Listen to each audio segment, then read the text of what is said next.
Hello everybody, it's Andy Mack here, just doing a bench update, bringing you up to speed with what I've been doing. Sorry for delaying posting. I've been very busy. Life and work and family have all meant I've had to just take my foot off the pedal a little bit with the hobby social side. But I have still been painting and keeping the brushes moving. So I just thought I'd bring you up to speed with what I've been doing. So you maybe remember last time, these are my French Dragoons, the 23rd and 28th Regiment on the French at Wagram. Just about finished now, just got to finish the basing, but I'm happy with them. They're battle honours, and so that they'll be taking their place. You also may know that I've been a member, or joined a War Games club. Von Ketteringham suggested I go along and has been encouraged me to attend, and one of the games we play there and we're all very enthusiastic about and have a great fun is bolt action. I recently bought a small army of British, World War II British. I'm painting them up. Still a bit unsure of the helmet colour. This is reflective green or refractive green from Vallejo. I've had a number of sources suggest different colours. Perhaps they did vary in colour. I'll probably go with the sort of, if I keep this sort of look, I'll go with the guy in the middle there. I'll probably make the slightly laterish lighten the colour of them slightly with so it can look like a bit like webbing. But yeah, they're coming on. As I say, I've got to do the highlights and do a few more skin tones and things like that. I've got 2 more units to paint from them. I've got 2 done.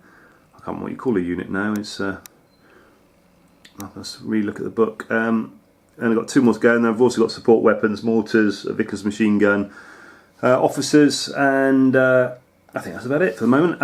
One of the club members, I'll just bring you forward slightly, very kindly gave me a Sherman Firefly from a company who, what are they called now? Very famous company, do a lot of plastics. All the rage at the moment. Anyway, they do a lot of bolt action stuff and they're very easy to assemble, but I just paused for a moment because rather than race through and get it done, I'm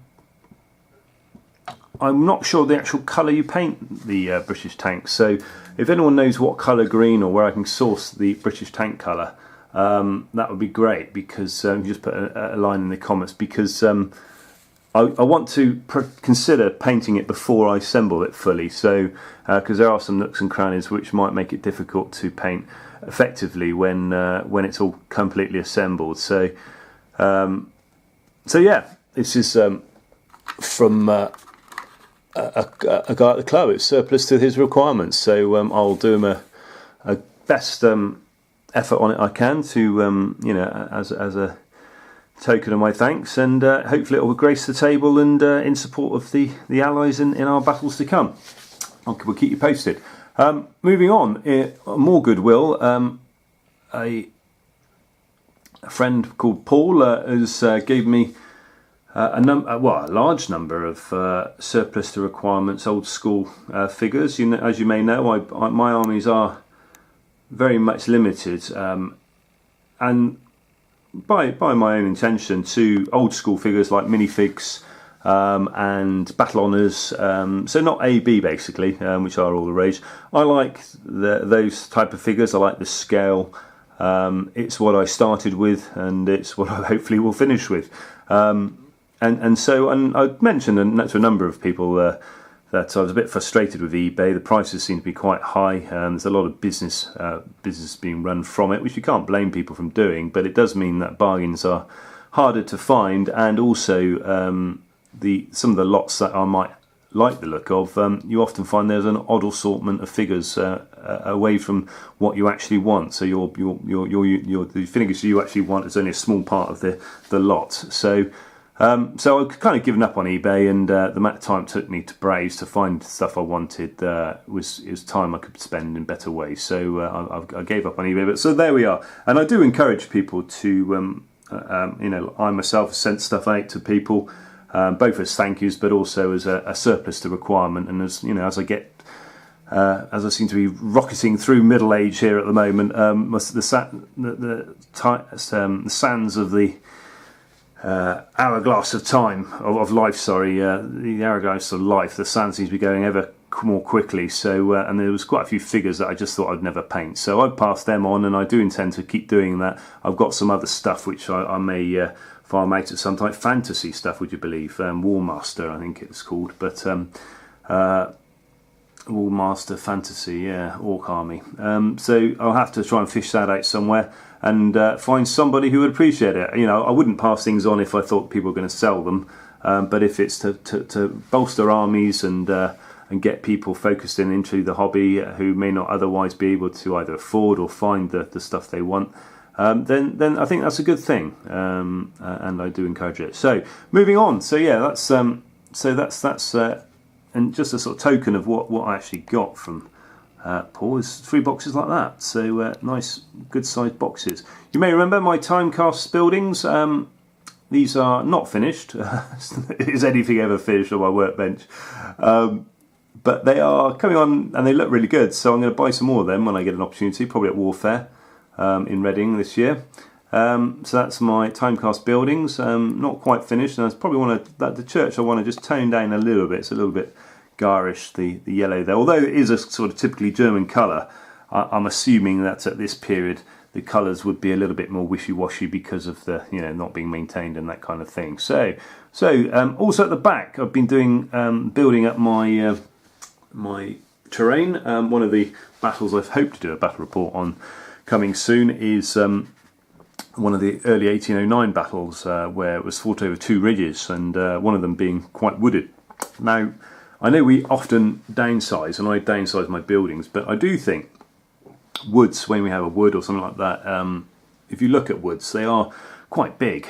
Trees are massive, and they do dominate the landscape way more than what churches or buildings generally do. So do consider the scale of trees when you're doing your things. I say I can completely understand people wanting them to be not big footprint, but I do like the sort of the broken effect. If you look into a wood, it is often not a uniform size of tree, unless it's an orchard or something. It's often quite broken, and the trees do protrude in different ways. So what I've used is horsehair, and I've also got a lot of the sort of standard bought trees, as you can see down below there. So I've got a load of those, which are sort of the small and medium size, and then I've made my own sort of horsehair trees to put. And I don't tend to have a massive as many as what you'd see there, but I might have 2 big trees in a group of small trees just to break it up a bit and give it a little bit more a contrast. And obviously horsehair is very good once it's got PVA on for making these sort of irregular shapes. And it's quite good, again, a good material to work with. And talking of materials to work with, I've been doing a lot of experimenting. I bought some.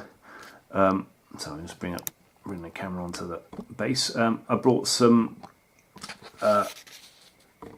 This is floor tiles. They come about 1 foot square, but you can cut them out, and they're quite malleable, and you can cut them with scissors, which is good. And they sit flat. So I'm planning to make some roads and perhaps river sections with it. But the only thing is because the floor tiles are only about 1 foot square,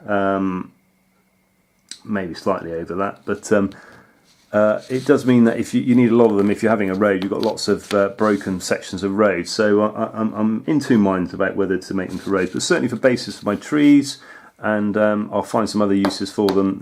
It's a very good material. And I think that's more or less it, guys. Oh, at the back there, I've also got some, again from Alba HQ, some Austrian, I think they're battle honour light dragoons. So they're all been. I haven't just put the base coats on and a bit of the horse furniture, so they've been coming on apace as well. And I've done some other bits and pieces.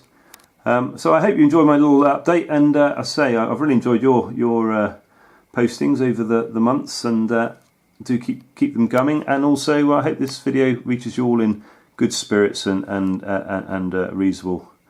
Have a reasonable week, guys. So thanks very much for your time, and Andy Mac out. Bye now.